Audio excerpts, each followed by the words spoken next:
to my channel. I am Mary Iris Jane. I am a tarot reader, teacher, and an artist, and today I'll be sharing with you about archetypal work and tarot and how the two of them work together. So even if you haven't heard of archetypes before, I'm sure that you've at least seen them and movies and in books that you've read. They are really everywhere to be seen.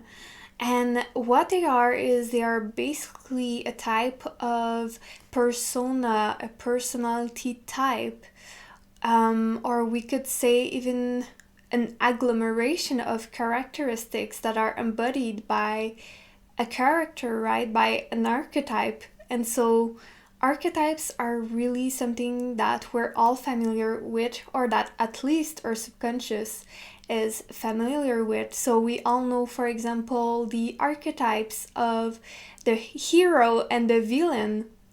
So these are two really common ones that we see played out in movies, and we often see, for example, the hero is a little bit of the one who saves the day. It is a good citizen, and it's someone that we cheer for, and that, we project all of these beautiful qualities upon. And then there are the villain archetypes, right, that are more seen as wicked or dark.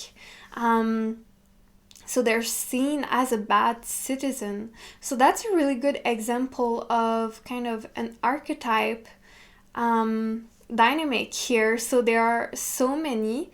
And what's really interesting is, according to Carl Jung, who did a lot of writing on our inner archetypes, is that we all have them within us, right? Whether it is the hero, the villain, the savior, the goddess archetype, or the hermit, or even the homeless guy down the street, right? We all have these archetypes within us. And so our belief systems and the way we view the world is going to be really affected by these archetype imprints. And so today that's what we'll discuss and share together. So at this point, you might be wondering, what is archetypal work and how can I do that with tarot? So one of the best ways to do archetypal work is to simply look for archetypes and for character types that we have resistance towards, right? So we might have some archetypes that trigger us, or that are distorted in our inner imagery system in a way. And so, for example, one archetype could be the God figure, right? And so if we have a distortion of what God means to us, or if we've been affected by maybe our culture or our life circumstances, and now we have a distorted idea of what God is, then it can really impact the rest of our lives, and maybe we're not able to see reality as it truly is. And so doing archetypal work really enables us to check in with our inner belief systems, with our thoughts, patterns that we have inside of us, and especially the ones that are subconscious. And subconscious means that it is really under the radar, right? All of our subconscious ideas and beliefs kind of go unnoted most of our life. And the reason why is, if we're not doing work to become aware of our shadows and becoming aware of what's going on in our psyche, the subconscious is made to really run automatically, right? And so the subconscious can be really good to set up really good habits, really good belief systems that help us in our life. So if you think of a good belief system you already have, for example, in me, I know that my relationship with food has always been pretty good, and it's something that's just automatic for me, and I don't have to think about it. So that's a good belief system that's been set. And so, and that way, archetypes are imprints, right? And so, if I have a negative imprint of authority figures, or if I have a bad imprint of, I don't know, the goddess or the god archetype or the hermit archetype, it means that I have resistance within me to embody all of the spectrum of who I am, and I might judge other people that present the archetypes I'm resisting in my inner psyche. So, archetypal work, the goal is really to have a deeper healing experience with these archetypes and to integrate them into our being and to be aware, most importantly, right? Because the first step of any healing is always to become aware of what's going on more deeply inside of ourselves. And that is the first step to release any patterns. And you can just observe in your life, how am I embodying this archetype? How am I showing up or resisting this expression of self? So yeah, archetypal work is really beautiful, and it brings so much acceptance to ourselves and so much more self-awareness. So that is why I really recommend to do some archetypal work, especially with tarot. Because when you think about it, tarot is a system of 78 cards, right? And so that's a lot of cards to work with that contain a light and shadow, and we can really play with them and observe the archetypes within those cards. And so I'm gonna put up a list of archetype cards that are really easy to work with within tarot, because they normally have one character showing up. And so a good example of this is the court cards. So these are 16 cards, 4 cards for each of the different elemental suits and the tarot. And all of those characters can easily represent an archetype. For example, it can represent authority figures, right? The queen and the king. They can also represent parental figures like mother and father. And so we can also go with the page, right? That represents more the child essence, or with the knight that represents more of an adolescent, maybe kind of pursuit or passion of something, an identity, something that really drives us to our core. And other character cards in tarot include and the major arcana, we have the Fool, we have the Magician, we have the Hermit card. Anyway, I'll list them all below. So all of these cards that are, one character and that you can easily work with if you've never worked with tarot before, or if you've never done some archetypal work, you can just check that down below, and that will help you to start doing archetypal work. But if you want to dive deeper, you can really use any card in tarot. And so an example of that would be in the suit cards. We have, so many cards that have many characters in them. For example, if you think of the Ten of Cups, it often represents a family, a happy family together, right? Maybe a mother, a father, and a baby. And you could do some parts work with that, and you could imagine whatever situation you're going through, whatever persons are involved in a situation, as being each embodying a character within the card. Or another way to do that would be to imagine the different parts of yourself, the different archetypes within you, as being split in the card, and each having different positions, different opinions and beliefs.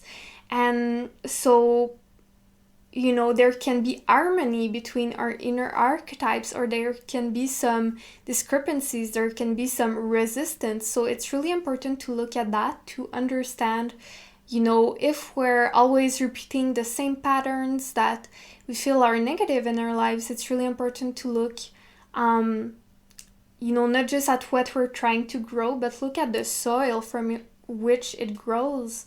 And oftentimes our subconscious is the soil of, creating our life, right? It's the automatic way of thinking that enables us to flow through the day. And so, I really invite you to do this work. So to begin this practice, I invite you to bring out a journal so that you're able to write down any results that you get, any questions that you have, any train of thoughts that are going on in your head. And so what you want to do is to shuffle your tarot cards.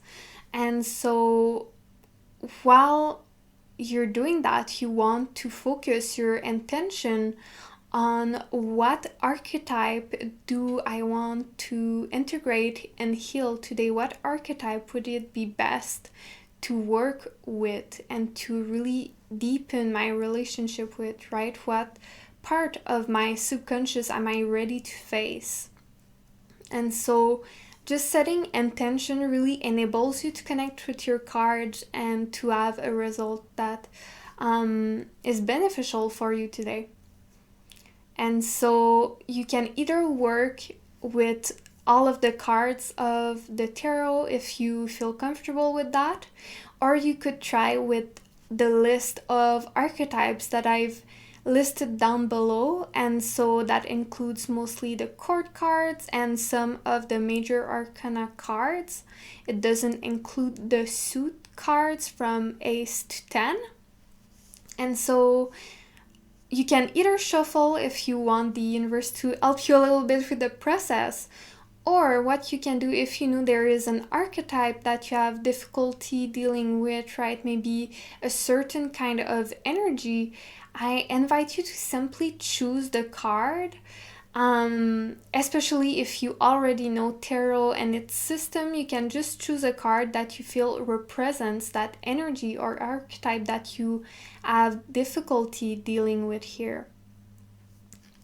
And so once it is chosen, I just invite you to reflect and ask yourself, how is this card reflecting a situation in my life? How is this card representing the way I'm feeling right now? And it is my personal belief that tarot really reflects to us our inner world and our outer reality.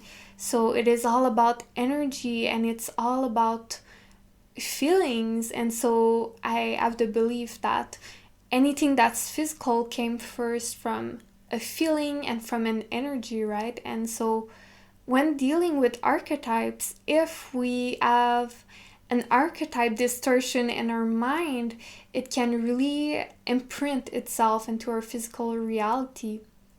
And so I want to give you a little bit of an example here with me today.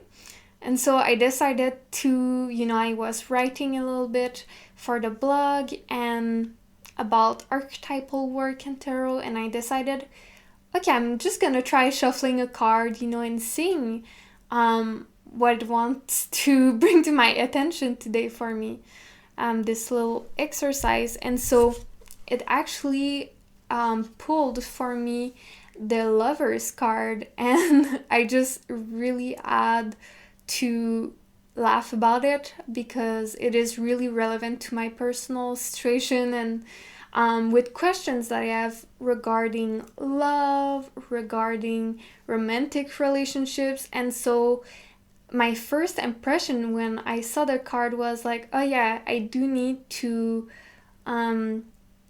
work through those beliefs I have about romantic relationships. I do have to improve my inner imprint about them. And so it's a really good way to to bring attention to what is important by doing this exercise here. So I invite you to really notice here what is it bringing to your attention when you draw this card, right? What is first coming into your awareness, and to journal about that, and journal about the resistance you might have towards this archetype, right? Do you feel comfortable embodying this archetype in your daily life, or do you feel like it's a part of yourself that you don't really accept? If you can share with me in the comments below what card you get, just let me know. I would love to hear more about it, and to be kept updated on what's going on with your process. And let me know as well if you have any questions more regarding archetypal work. It would be my pleasure to help you with that.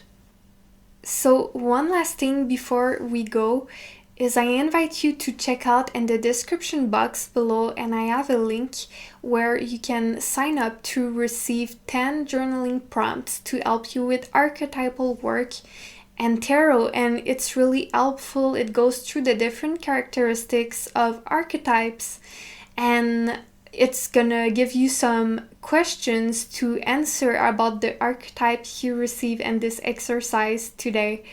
And it also helps you integrate the shadows and the teaching that this archetype has for you if you're not sure where to begin with. So I hope it's very helpful for you, and let me know if you try it as well. I would love to know your feedback. So thank you so much for joining me today for this video, and I hope you have a beautiful end of your day, and see you soon next week. Bye.